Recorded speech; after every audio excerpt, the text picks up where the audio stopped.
I got all my papers at home because I came straight from work, so I have to look it up here. Yeah, right.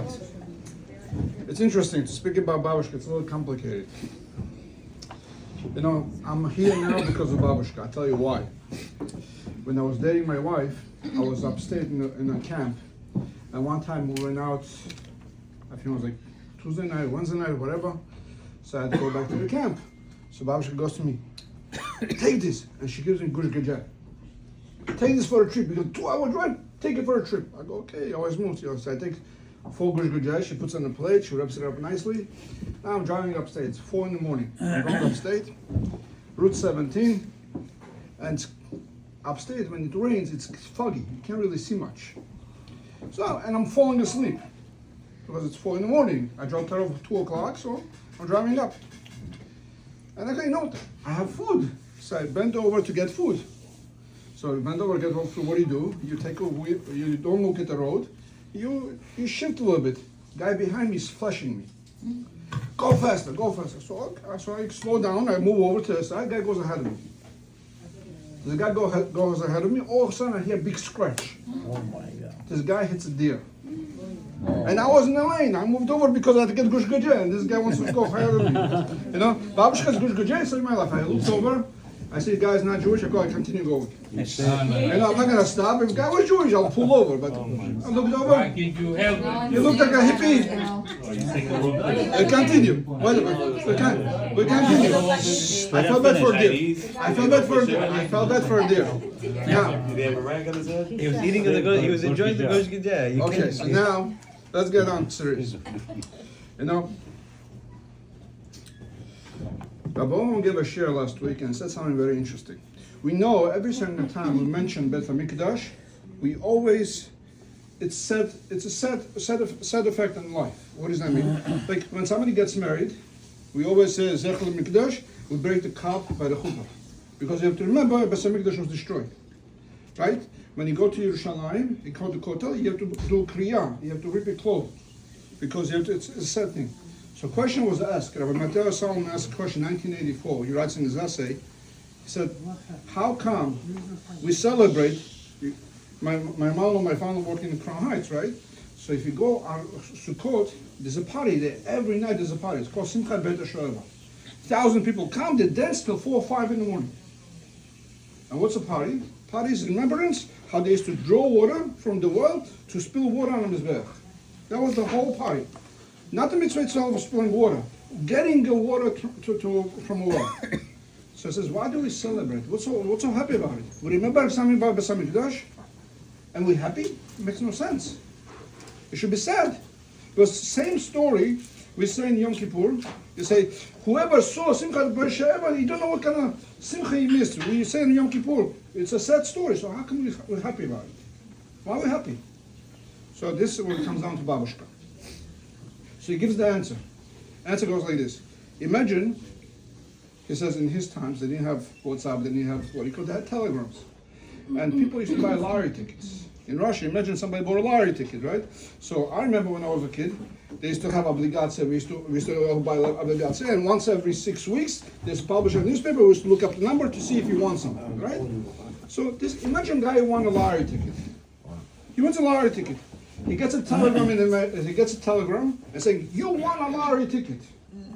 What's his reaction? What would be your reaction if you won a lottery ticket? Your reaction would be, you get all happy. You won a lottery ticket. Did you see any money yet? No. You got a telegram saying that you won a lottery ticket. This guy makes a party. He calls all his guests, all his friends. So one of his friends goes over to him and says, "My friend, I want to have a question for you. Can I see the money? Can I see the check that you got?" He goes, "I didn't get a check. I got a notification." Shows him telegram. "I got a notification. I won the lottery ticket." "So why are you happy?" He goes, "I know it's coming." So if you know it's coming, if you know it's coming, and you have trust, you could be happy now. So babushka always looked in life that she knew it was coming.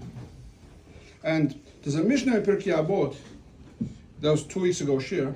It says, "Im ein ani li mili." If I'm not for myself, who will be for me? So it said, I learned the Mishnah many times. I always answer simple thing. If I'm not for myself, who for me? That's not what the meaning is. Meaning is, every single person what comes down to this world, only You could accomplish something nobody else could. You have a task to do in this world, nobody else could do that. What you could do for God in this world, He can do, I can do, nobody else could do in this world, only you. That's what it means. If not you, nobody else could do it. That's what it means. But then Mishnah says, next line, when I'm for myself, mani, what am I? If you're only selfish, you only think about yourself, who are you? So it says, it's a contradiction. Either you for yourself or you for somebody else. So Mishnah says, no, it's not a contradiction. Even though you're supposed to think about yourself, you're supposed to think about everybody else also. So Babushka was always like that. She always thought about everybody else. Like, when I looked at her, every single time I would come inside here, say hi to her, whatever, she's like, are you hungry? Are you hungry? I go, I'm not hungry, I just had breakfast and I just came inside. No, many times we used to have a fish tank over here. I would come visit her, I would feed the fish. He didn't come to see me, he came to feed the fish. And then when I would go feed the fish, she was like, I already fed the fish. And her fish got big. Like, she used to feed them every 5 minutes. No, that was Babushka.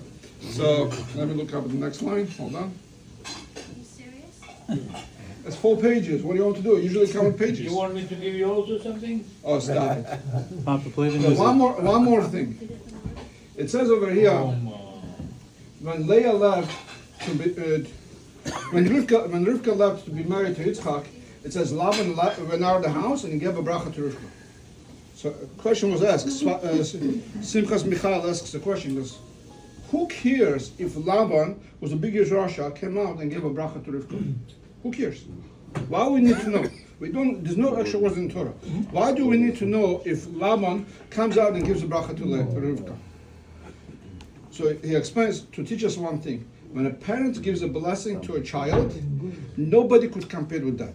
No Rosh Yeshiva, no biggest tzaddik, no Avadei Yosef, nobody could come close to a blessing parent, mother or father could give to a child. And we know, like we said, Babushka always gave everybody bracha non-stop.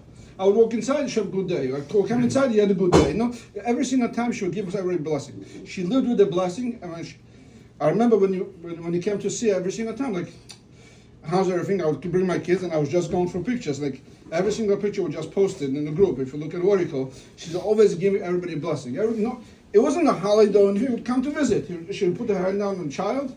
I was just going through pictures. They're all getting blessings. So I just like to end with this, that Babushka will be sorely missed, but she's not really missed because she's still here. You see, all this came out from one little person. She would give up her life to give everybody what they have. Thank you. Zak Baruch.